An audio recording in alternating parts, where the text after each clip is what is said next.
E aí, crochiteira de plantão, tudo bem com você? Espero que sim. Estou andando, entre aspas, um pouco sumida, às vezes colocando shorts por aqui, mas hoje eu quero falar um assunto bem interessante com vocês. Olha só, né? Fui fazer esse cesto aqui e simplesmente eu tive que cortar o material, tá? Por ele ser um fio residual, porque senão, simplesmente, esse cesto, ele tá vendo ficar muito irregular. Tem um outro que eu fiz antes, que eu vou mostrar depois aqui pra vocês e vocês vão ver a diferença, como ela assim grita. E aí o que acontece? Eu vim refazendo ele pra deixar ele mais adequado. É claro que ele não conseguiu ficar como eu gostaria 100%, por quê?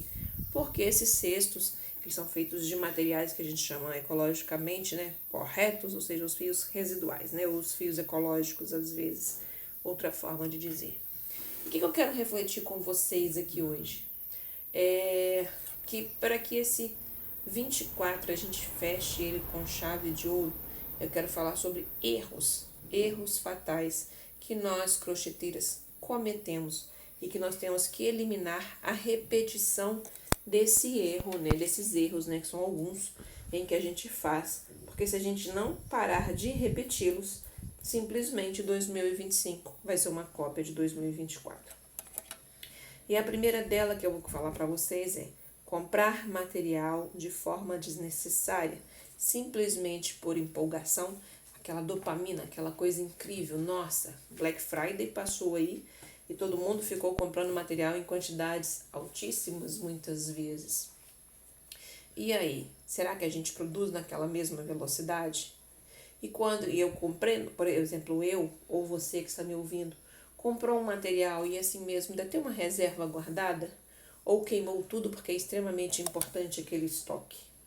Então a gente tem que estar muito atento a isso e principalmente outra situação que eu também vejo que é muito importante, que é a gente às vezes vai lá, vê uma peça, se empolga com aquela peça. Só que aquela peça é uma coisa que a gente quer fazer para a gente, não é nem para venda. A gente às vezes nem conhece ninguém que realmente quer aquilo dali. Então o que acontece? Ah, mas eu não posso fazer só o que eu quero ou o que eu não quero. Outras pessoas também podem querer, sim. Por isso a questão daquele vídeo que eu coloquei logo no início aqui, eu comece pelo começo. A gente tem que escolher algumas coisas com que a gente vai fazer, porque senão a gente realmente não sai do lugar. Por que a gente não sai do lugar? Gente, vamos pensar o seguinte: quantas situações tem diferentes que nós, como crochê, dentro, né, da técnica, podemos trabalhar. É altíssima a quantidade de coisas diferentes que a gente pode trabalhar. Então a gente tem que fazer algumas escolhas, sim. E a gente não tem que ficar amarrados àquela escolha a vida inteira. Mas a gente tem que fazer pelo menos por um período mínimo de teste para depois mudar. Porque senão o que acontece? Essa compra de material, ela não só fica na empolgação, como ela fica num prejuízo. Por exemplo, se eu faço tapetes, eu digo isso porque eu já fiz isso. Só que é melhor a gente aprender, né, como um crocheteiro iniciante ou não, com o erro do outro do que com o nosso próprio. Então eu já comprei muita linha fina que eu ainda tenho aqui e tô juntando os fios para fazer com que ele fique um fio, né, razoável para usar para eu fazer um tapete ou alguma outra peça. Por quê? Ah, porque eu vou comprar um fio para fazer um barradinho de pano de prato. Aí eu vou comprar um outro fio para fazer uma roupa e por aí afora vai. Então o que acontece? A gente tem que escolher. Eu, por exemplo, aqui, o que eu fiz de escolhas? Eu estou trabalhando com os tapetes, principalmente, que é a parte em termos de decoração de casa que eu mais gosto de fazer e sei que tem saída de venda, né? As pessoas sempre elas procuram muito, né, a compra desse produto, até porque mesmo se a pessoa compra, ela é um produto que é bem utilizado, então ele tem um período ali de uso e depois ele, né, de renovação, do que uma peça. Por exemplo, uma pessoa comprou uma bolsa de crochê, ela pode ter 10 bolsas? Pode. Mas essas bolsas, elas normalmente, se a pessoa compra a segunda, é porque realmente ela gostou e quer outros modelos, mas não porque ela vai acabar. Aquela peça, ela fica eterna, né? Às vezes ela até doa ela para outra pessoa, mas a peça permanece ali intacta e perfeita. E se a gente for pensar num tapete, ele com o tempo em si, ele vai ser, né, usado até depois tendo um nível de desgaste, né? Porque depois a pessoa substitui ele mais fácil. Então a gente tem que fazer escolhas. Eu fiz escolhas para trabalhar com a parte de alguma cestaria, né? Igual esse cesto que é uma encomenda que eu tô fazendo para uma nenenzinha. E o outro eu vou mostrar para vocês o que aconteceu, né? Então a gente tem que saber muito como a gente trabalha com o fio quando é o ecológico, né? Ou tido como residual. E a outra situação também são as bolsas, que eu já fiz algumas peças. Eu tenho um material maior guardado porque eu já investi nisso, mas eu não tive a possibilidade antes de realmente ir lá e fazer. Então eu estou providenciando outros materiais, estou finalizando algumas para realmente ir lá e fazer, deixá-las todas de forma adequada. Então a partir do momento que a gente escolhe algumas coisas, fica mais fácil a gente depois desenvolver as peças. Se a gente for pensar nos tapetes, que é uma coisa que eu passo muito por aqui, né? E vocês veem mais trabalhos meus aqui, em que eu desenvolvi o tapete Nice. Como eu sempre falo, que quer desenvolver o tapete Nice é a gente juntar 3, 4 tapetes em que a gente viu alguma coisa que gostou, juntou todos num único modelo e demos um nome a ele. É isso que é o nosso criar de hoje, né? E tá tudo certo, porque assim é com várias coisas. Depois eu vou trazer para vocês aqui o OAD, que eu já trouxe para vocês algumas vezes, mas eu não trouxe um vídeo apresentando ele para vocês. Eu vou mostrar as variações do que eu já fiz, inclusive até jogo de banheiro eu já fiz com ele. E eu vou trazer isso para vocês, que é bem interessante. Como uma única peça, a gente pode ter muita variação nela mesmo, né? Aí, igual esse cesto também, a gente tem muita variação. Não só de cor, como de pontos, né? Variação de tamanhos. Então, a gente tem que sair escolhendo algumas coisas, sim. Porque quanto mais a gente escolhe, mais fica mais fácil. A Daniela, a Dani Decor, o que ela faz? Ela faz top, não. Top é a tia Joaquina. Entendeu? Ela faz biquíni, não. Quem faz biquíni é a tia Zezé. Aí o que ela faz? Ela lida com cestos. Se você tem uma coisa mais específica, as pessoas vão te identificar mais fácil. E você também vai ter mais a prática daquilo lá. Então, a questão do material desnecessário é uma coisa muito importante de ser entendida.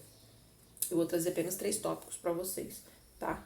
Sobre, assim, uns erros que eu acho, assim, fatais, em que a gente depois não vê o nosso dinheiro. Outro erro muito comum, que a gente tem que tomar muito cuidado, ele parece bobo, mas a gente acaba às vezes caindo em algum momento nele. O que é? É na questão de quando a gente vai pegar uma encomenda, quem ainda pega encomenda, né? Tem muitas meninas que não pegam, mas outras pegam. Eu pego também encomenda, pego. Porque eu conheço a pessoa. Gente, esse erro sempre acontece com quem nós conhecemos e que é mais próximo. Porque eu conheço a pessoa, então eu não vou cobrar dela uma parte inicial ou até o valor todo, tá? Hoje, agora que a gente consegue ter a internet a nosso favor, nós conseguimos link no telefone e a gente consegue compartilhar para a pessoa por zap, por exemplo. Não precisamos nem ter a máquina de cartão e simplesmente a gente consegue fazer até com que a pessoa vá lá, ela pode dividir aquele produto no cartão de crédito dela, mesmo se for um tapete de R$ 25, ela consegue dividir.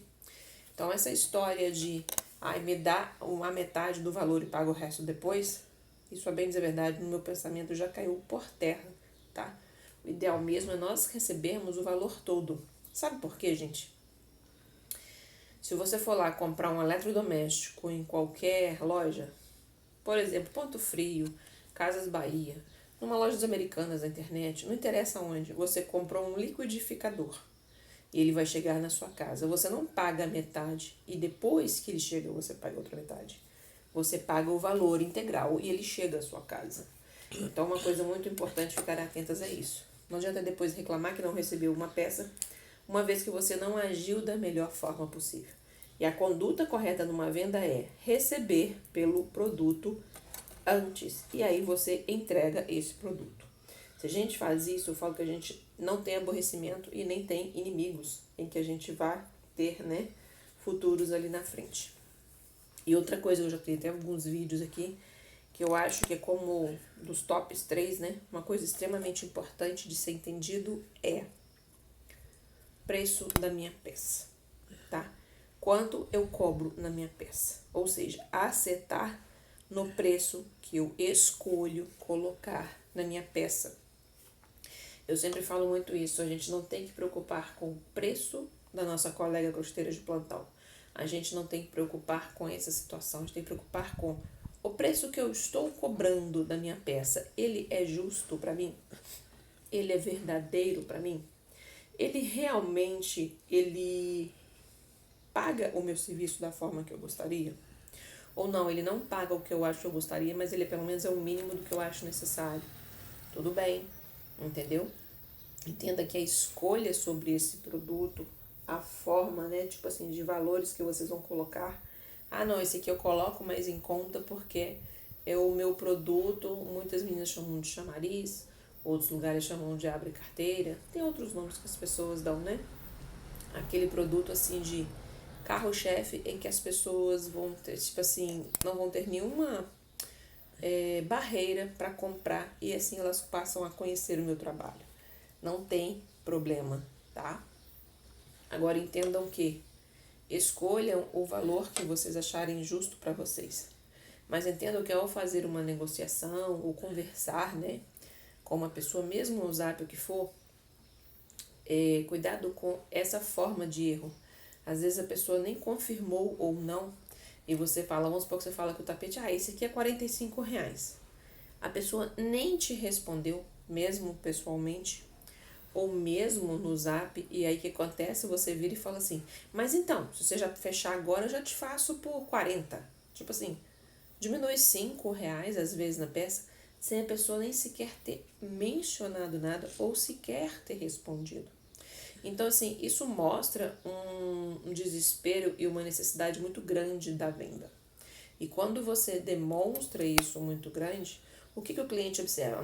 Ela está precisando vender. Ah, então, não dá para fazer por 35, não? Aí a pessoa vai, às vezes, e dá aquela, assim, aquela foiçada. É como se fosse uma foice, né? Ela vai lá embaixo e degladia, né? Dá aquele valor, assim, bem pesado em cima de nós mesmos. Por quê?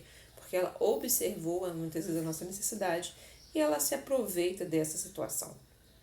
Então, entendam que para a gente trabalhar com peças e a gente não ter, que também acaba sendo até uma outra situação de um erro, né? Nosso, muitas vezes, eu quero vender. Beleza, então, se você quer vender logo, é preferível que você escolha fazer, por exemplo, trabalhos consignados. Ou seja, que você vai ter onde entregar direto para um lugar. Ou que você faça realmente, como muitas meninas fazem, aquela pronta entrega como se fosse para um atacado, em que você coloca realmente um valor mais baixo, mas você vai ter uma certeza de uma venda maior. Por quê? Porque o valor e a margem sua de lucro, ela é bem baixa, mas a sua peça não ficou aguardando.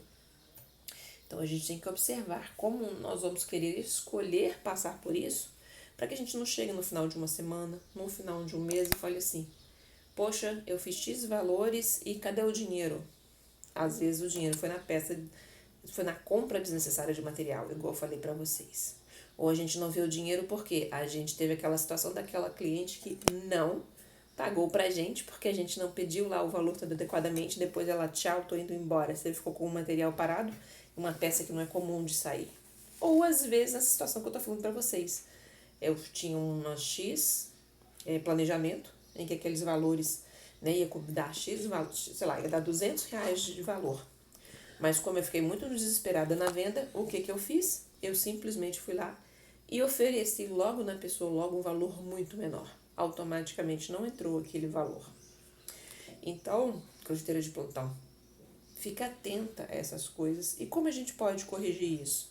Fazendo controle de estoque. Como que a gente corrige a questão de não receber? Fazendo uso de cartões, que a gente pode fazer os cadastros e oferecer para a pessoa esse serviço, que é fácil, né? São 2 pontos bem interessantes. E sobre a questão do preço dos nossos tapetes, é muito fácil também. Monta uma tabelinha, entendeu? Faz antes umas proporções que na hora que a pessoa te perguntar, você sabe, tem firmeza para poder falar sobre o valor, tá?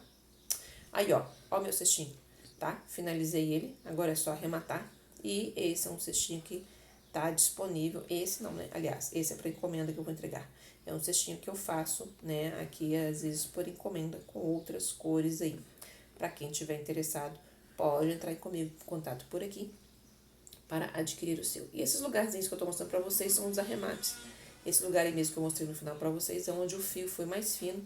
Olha lá, tá vendo que eu mostrei a diferença e eu tive que fazer de outra forma para que ele ficasse de uma espessura mais adequada. Mas eu gosto muito desse material porque como ele é algodão, ele dá uma firmeza incrível pro cesto, entendeu? Então, sou suspeita pra falar, né? A gente quando gosta, gosta mesmo do que faz. Então, meninas, me conta, vocês já passaram por alguma dessas situações que eu coloquei pra vocês? Vocês já erraram nisso ou já descolaram, fizeram a tabela de preço, fizeram o controle de estoque por aí? Me conta aqui embaixo, tá bom? Beijinho!